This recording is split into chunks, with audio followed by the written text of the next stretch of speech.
Hola, soy Andrés Romaña y esto es Al Pie del Misti.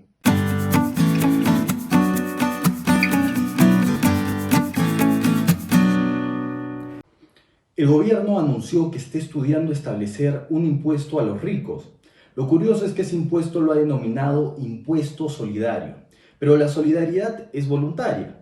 Pero parece que el presidente tiene un concepto distorsionado de lo que es la solidaridad, porque también mencionó que el Estado estaba siendo solidario con sus ahorros.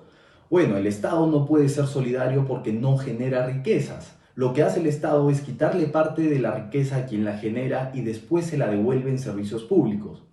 En las últimas 3 décadas las arcas del Estado se han llenado. Sin embargo, eso no se ha visto reflejado en la mejora de los servicios públicos. Pero lamentablemente se pretende convencer a la población que nuestros servicios públicos son pésimos porque no se cobra lo suficiente, siendo esto una mentira. Y un ejemplo es que el Ministerio de Salud durante el 2019 solo ejecutó el 41,2% de su presupuesto. Esta pandemia nos está golpeando no porque falta plata, sino porque sobran los funcionarios incompetentes que no saben en qué gastar. Y aquello también se ve en municipalidades y gobiernos regionales cuando a fin de año devuelven millones al gobierno central porque no saben cómo ni en qué gastar. Y todo eso sin contar que el Estado pierde al año 5.200 millones de dólares por corrupción. Entonces, ¿acaso no es un poco desvergonzado pedirle a la gente que pague más cuando hay ministerios que ni siquiera han gastado el 50% de su presupuesto y encima el 10% del presupuesto público anual se ve en corrupción? Seguro muchos dirán, pero es cobrarle a los ricos y en otros países también se les cobra. Bueno, primero resulta que para el Ejecutivo alguien con ingresos de 10.000 soles mensuales ya es rico. O sea, es claramente un impuesto a la clase media. Y en segundo lugar, en 2004, un estudio realizado por el Institute Enterprise investigó por qué varios países europeos estaban eliminando los impuestos a la riqueza y llegaron a las siguientes conclusiones. Primero, los impuestos a la riqueza contribuyeron a la fuga de capitales y desalentaron la entrada de nuevos inversores. Segundo, los impuestos sobre el patrimonio tenían un alto costo de gestión y rendimientos relativamente bajos. Y tercero, los impuestos sobre el patrimonio distorsionaron la asignación de recursos, particularmente involucrando ciertas exenciones y una valoración desigual de los activos. En su resumen, el instituto descubrió que los impuestos a la riqueza no eran tan equitativos como parecían. Y además, un estudio de 2011 de la London School of Economics examinó los impuestos a la riqueza que el Partido Laborista estaba considerando implementar en el Reino Unido durante 1974 y 1976, pero que finalmente fueron abandonados. Los hallazgos del estudio revelaron que los británicos evaluaron programas similares en otros países y determinaron que el impuesto a la riqueza español podría haber contribuido a la crisis bancaria y que el impuesto a la riqueza francés había sido revisado por su gobierno por ser impopular y demasiado complejo. Entonces, todo esto sucedió con países europeos que no tienen la informalidad que impera en el Perú.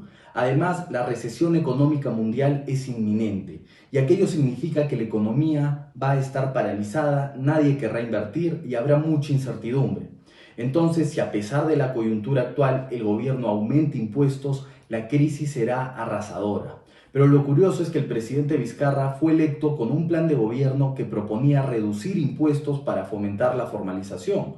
Pero desde que asumió como presidente ha hecho todo lo contrario. Aumentó el impuesto selectivo al consumo y ahora quiere establecer un nuevo impuesto para la clase media. Pero lo que se tiene que hacer ahora es dejar de lado las ambiciones ideológicas y ofrecer soluciones que funcionan. Si es el Estado el que quiere más plata, está bien, que lo diga como es y que no lo pinte como solidaridad, porque eso es demagogia. Entonces, si quiere más plata, no puede seguir exprimiendo al 30% que paga impuestos y ni siquiera reciban servicios públicos de calidad, porque de seguir aumentando la presión tributaria, la informalidad ya no será del 70%, sino probablemente va a ser del 75% o del 80%. Eso significa que ya no el 30% te va a pagar impuestos, sino que ya solo te va a pagar el 25% o el 20%. Por ello, lo que sería más lógico sería bajar impuestos y reducir los costos de la formalización. Aunque muchos crean que bajar impuestos significa recaudar menos, eso no es del todo cierto, porque si bien vas a cobrar menos, más gente te va a pagar. Y justamente eso es lo que se necesita, que crezca la base tributaria. Y no solo significa recaudar más, también significa que va a ser más barato abrir empresas y por lo tanto habrá más trabajos.